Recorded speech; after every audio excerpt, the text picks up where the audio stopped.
आज कौन सी वोट को इज्जत दे रहे हैं। जिन्होंने वोट को इज्जत देनी थी वो वोट को इज्जत देने की बजाय आज मिन्नत समाजत तरलों के ऊपर उतरे हुए हैं। इनको सिर्फ ये बात बताना चाहते हैं कि इंतखाबात का बगल जो है वो बच चुका है। पाकिस्तान की अवाम ने ये फैसला करना है। ये 342 के अवान को ज़मीर फरोशी करके इन्होंने गंदा किया, नीलाम घर बना के इन्होंने पाकिस्तान की जमहूरी निज़ाम का मजाक उड़ाया है।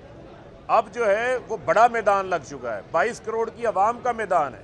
इस मैदान में फैसले होने हैं। ये जो हमें कहते थे कि आप अवाम में जाएं, हेलमेट पहन के जाएं, आज हम पीछे मुड़ के देख रहे हैं ये राइट लेफ्ट दूर दूर तक नजर नहीं आ रहे। और वजीर आजम और वजीर आला बनने की इतनी ख्वाहिश है कि ख्वाबों के वजीर आजम तो थे, अब फर्जी वजीर आजम बन गए हैं, फ्लैटी होटल के वजीर आला बन गए हैं। के ऊपर चाहे वो बिलावल हैं, चाहे वो शहबाज शरीफ हैं, चाहे वो फजलुर रहमान हैं, इन्होंने बैरूनी ताकतों की कठपुतलियों का किरदार अदा किया है। पाकिस्तान के अंदर रजीम चेंज की बैरूनी साजिश को आगे बढ़ाने के लिए मीर जाफ़र मीर सादिक का किरदार अदा किया है। पाकिस्तान की जो अवाम है वो ये फ़ैसला करके बैठे हुए हैं कि हमने मुल्क की खुद मुख्तारी, मुल्क की सालमियत और कौमी गैरत के ऊपर किसी किस्म का सौदेबाजी नहीं करनी।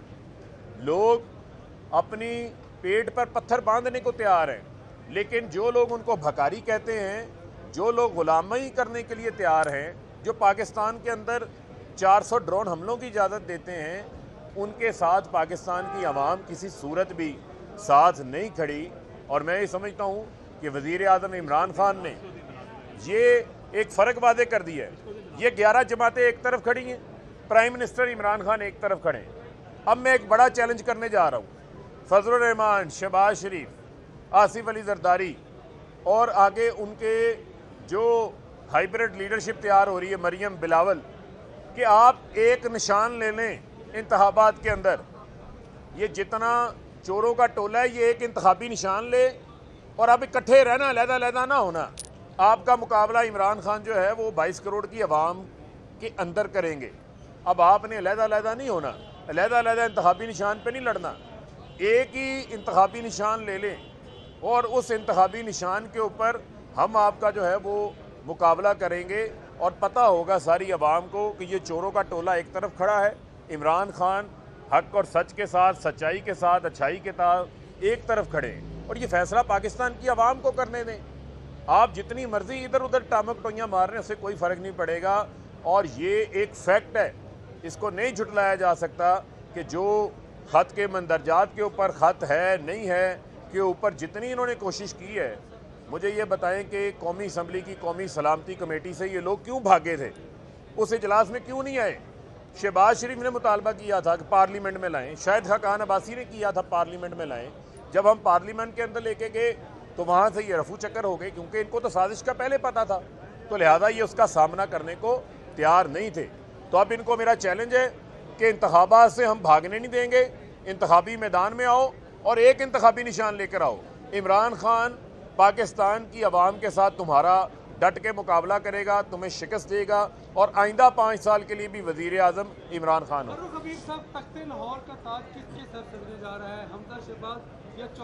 देखें, बात यह है कि अगर तो आपने ज़मीर फरोशी करनी है तो मुझे बताएं, हमें आइन शिकनी की कहानियाँ जितनी हमने इन 4 दिनों में सुनी हैं, उससे पहले तो हमें नज़र नहीं आई।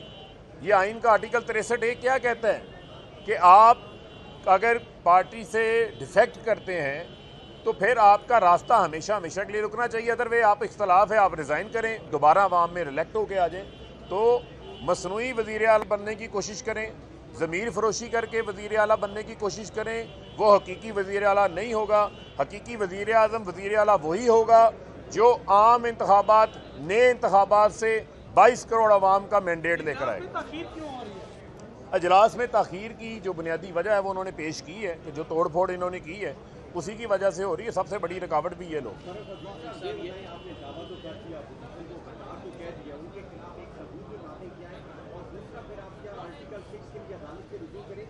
देखें, बुनियादी तौर के ऊपर आर्टिकल 6 से पहले आर्टिकल 5 भी है, आर्टिकल 5 से पहले आर्टिकल 2A भी है, जो ये कहता है कि पाकिस्तान का जो आइन है वो करारदाद मकासद के लिए पाकिस्तान की सालमियत, खुद मुख्तारी के तहफ़्फ़ुज़ के लिए पाकिस्तान के आइन को बनाया जाएगा। अब ये नहीं हो सकता। ये कहते हैं जी 197 को 175 को गद्दार कह दिया। हमने तो बुनियादी तौर के ऊपर बात ये की थी कि बहुत सारे ऐसे लोग हैं जो अनजाने में इनके इस सारी जो साजिश है उसका हिस्सा बने हुए हैं।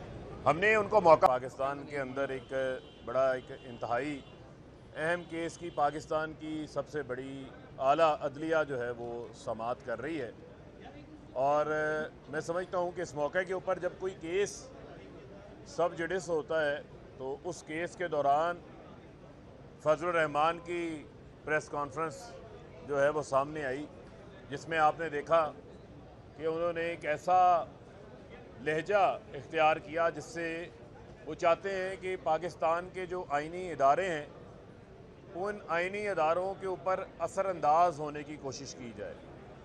बुनियादी तौर के ऊपर बार बार ये बात कही जाती रही कि कोई खत नहीं है, कोई खत नहीं है, लेकिन नेशनल सिक्योरिटी काउंसिल का जो अलामिया है वो मैं समझता हूँ कि पूरे पाकिस्तान के लिए काफ़ी होना चाहिए, जिसमें ये बात बड़ी वादे कर दी गई कि पाकिस्तान के अंदर जो बैरूनी इंटरफेरेंस हुई है बैरूनी फॉरेन कंट्री की जानिब से, और मैं समझता हूँ कि उसके बाद उसको कोई डाउन प्ले करे, राइट लेफ्ट करे, उसमें किसी किस्म की कोई गुंजाइश नहीं बचती। वो लोग जो बार बार ये बात कहते थे कि इदारों की सियासत में किसी किस्म की मुदाखलत नहीं होनी चाहिए, उनकी जानिब से भी आ गई ये बात कि उनका सियासत से कोई ताल्लुक़ नहीं है, लेकिन बार बार सरबराहों के नाम लेके ये कहना कि आएँ आके आप इसकी वजाहत दें, तो ये या लेकिन पाकिस्तान की आवाम उन लोगों को किस नज़र से देखे जो डिमार्च करने के बाद, NSC के अलामिये के बाद आज भी अगर इनके साथ खड़े होते हैं तो फिर गली कूचों के अंदर पब्लिक उनसे सवाल करेगी, और ये पब्लिक का राइट भी है। पाकिस्तान के अंदर जमहूरियत है, जमहूरी मुल्क है, और यहाँ पर सबको सवाल करने का भी इख्तियार है। इमरान खान पहले ही हट गए थे। फारूक साहब ये बता दें कि जो अभी अदालत में रूलिंग के बाद तमाम तर सारी चीज़ें आपके सामने जो केस चल रहा है, अदालत का जो भी फैसला आता है कि इन केस अगर वो आप लोगों के खिलाफ भी आता है तो क्या आप लोग इस चीज़ पर माइंडसेट आप लोग रेडी रहेंगे? देखें, वोटिंग आप लोग कराएंगे, क्योंकि उस दिन जो एक रूलिंग है नेशनल असम्बली के कवानीन पे कि वोटिंग कराना लाजमी है, वो नहीं हुई, नई रूलिंग आ गई, तो उस पर देखिए बुनियादी तौर के ऊपर अगर आप डिप्टी स्पीकर की रूलिंग को पढ़ें, उसने तमाम चीज़ों का हवाला दिया, कैबिनेट की मीटिंग का, नेशनल सिक्योरिटी की मीटिंग का, कौमी सलामती की जो कौमी असम्बली की कमेटी की मीटिंग है उसका हवाला दिया। उन्होंने ये कहा कि इसको प्रोब होना चाहिए, यही तो मुतालबा हम कर रहे हैं कि इसको प्रोब होना चाहिए। प्रोब हुए बगैर ये अगर वोट ऑफ नो कॉन्फिडेंस होता है तो इस वोट ऑफ नो कॉन्फिडेंस के ऊपर जो बैरूनी साजिश है, जिसमें बार बार वोट ऑफ नो कॉन्फिडेंस का जिक्र है, उस खत के अंदर रजीम चेंज का जिक्र है, पाकिस्तान के साथ ताल्लुकात को आगे बढ़ाने के लिए इमरान खान की हुकूमत को गिराने का जिक्र उसके अंदर मौजूद है। तो अगर वो वोट ऑफ नो कॉन्फिडेंस उसी साजिश के साथ होना है तो मैं समझता हूँ कि फिर पाकिस्तान की आवाम जो है वो अपना फ़ैसला भी देगी, वो अपना सवाल भी पूछेगी।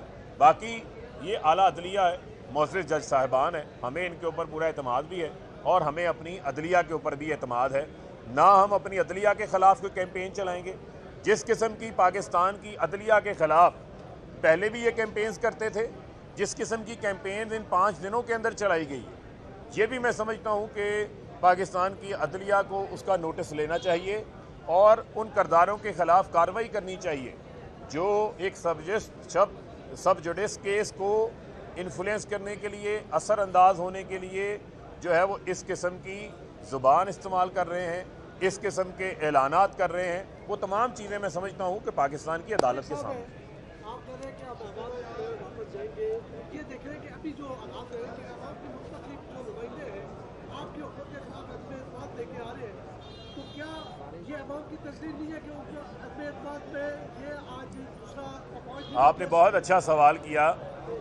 क्या ये अवाम की तस्लील नहीं है कि उन्होंने जिस नुमाइंदे को अपना वोट दिया वो नुमाइंदा उस पार्टी की टिकट पे मुंतखब होकर आया, और वो उस अवाम के लाखों वोटों को आकर 20 करोड़ 25 करोड़ की एवज़ चोरों डाकुओं को, जिन्होंने इस मुल्क को जोकों की तरह लूटा है 40 साल, उनको बेच दे। ये इससे बड़ी तस्लील क्या होगी? अवाम ने फैसला किया है कि वो अपने वोटों में खयानत नहीं होने देंगे। बहुत शुक्रिया।